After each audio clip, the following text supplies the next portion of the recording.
Joining us now is White House border czar Tom Homan. Tom, thank you for being here. Appreciate it. Immediately after the shooting, you said that it would be unprofessional to comment on what I think happened in that situation. Let the investigation play out and hold people accountable based on that investigation. Since that time, we've seen a lot more evidence come out, including cell phone video from the officer who shot Renee Good. What is your assessment now? Look, when I did that interview, I went straight from an airplane, tarmac, straight to that interview. So when someone shows me I have one video, cherry-picked video, and asks me to comment on it, I just think it was inappropriate for me to do so. But look, since then, I've looked at a bunch of videos, and I truly believe that officer thought his life was in danger to take that action. Now, look, we won't let the investigation play out. There's a lot of things that we all don't know.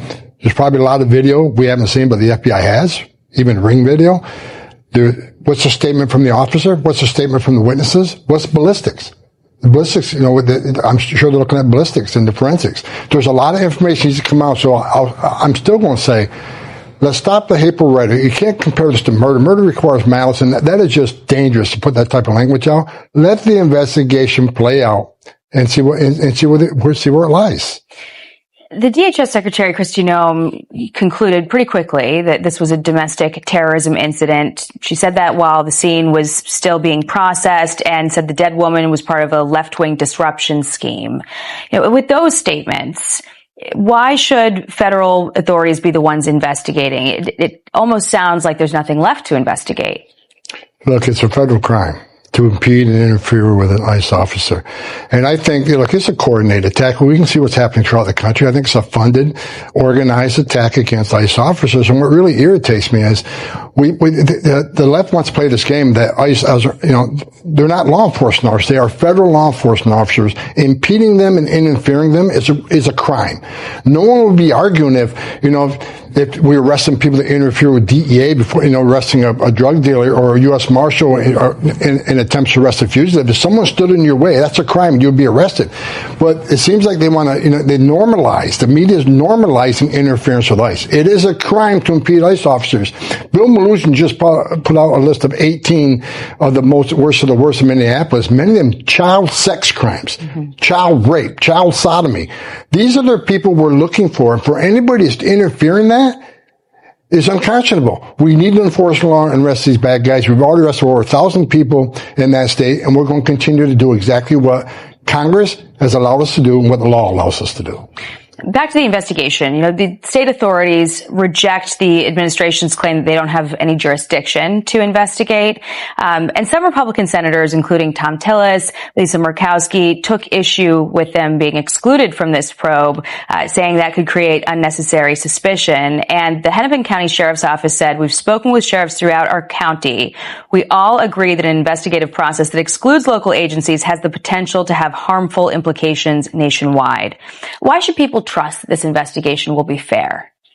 It's a federal crime that needs to be investigated by the FBI. That's the way this whole system's set up. I trust the FBI to do the right thing.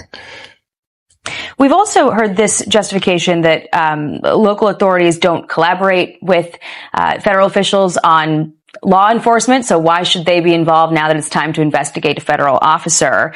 But is this lack of collaboration a one-time decision that's specific to this case, or are we watching a new, broader policy rollout here? Look, that state's a sanctuary state. It's a sanctuary city. They don't work with us. And that's one of the problems here. And it's one of the reasons we're in the position we're in that city, because law enforcement response has been sporadic at best. This is sanctuary city. Let's remember why are we in that city right now? Because we're a sanctuary city that purposely releases public safety threats back into the public. I just mentioned about all these cases that child sex crime, child sodomy, child rape, that they release back into the community. These are people we have to go look for. And who set the stage for all this? The last 4 years of an open border, millions of people released in this country without vetting, a lot of criminals, a lot of national security threats. That's why we're there. Let's not forget who set the stage on this. So all these people on the Democratic side and all these liberal people want to scream and yell about our law enforcement activities. They didn't say a word when there's an open border. They didn't say a word when 500,000 children were smuggled in this country, lost track of 300,000, and they weren't even looking for them. President Trump and this administration found 129,000 of them. They were silent then. They were complicit on millions of people being released in this country, many of them criminals. Didn't say a word. Now all of a sudden, because we're trying to fix 4 years of an open border, now they're all of a sudden they got an opinion. There are already 2,000 or so federal agents in Minneapolis for this massive crackdown that's tied in part to this ongoing probe of alleged Somali fraud. Fox is told that about 1,000 more Border Patrol agents are going to be heading there to assist, basically free up HSI officers. There's also this growing network of local residents who are tracking ICE movements and warning people about them. And schools in the area are being given the option of remote learning for the next month because of how hot the environment is getting. Yeah. Are you concerned about what we're heading toward? And what do you say to those officials like Mayor Frey, who's accused the administration of just looking for an excuse to invoke the Insurrection Act? It's ridiculous. Bottom line is they don't have to shut the schools down. They can't give me one example where ICE has walked into an elementary school or a church or hospital. It's ridiculous. And all this false narrative that they're pushing, it's just going to double down on hate against ICE. For instance, calling it a murder, the mayor calling it a murder.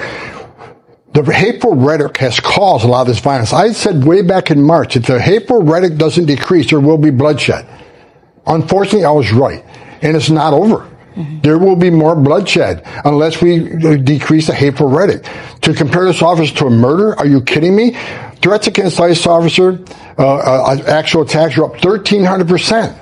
A lot of it's based on the hateful rhetoric from people who don't understand what's going on and don't want to face the facts. If you want a safe city, if you want ICE out of your city, then stop being a sanctuary city.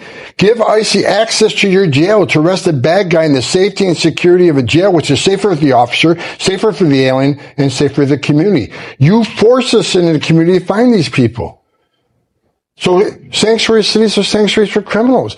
More agents in your jail means less agents in your community. But don't mistake anything. We're going to get this job done. If he forces in the community to arrest the bad guys, that's exactly what we're going to do. And when we do that, we may find others who weren't a public safety threat, weren't the target of the arrest, but they're coming too because we're going to enforce immigration law.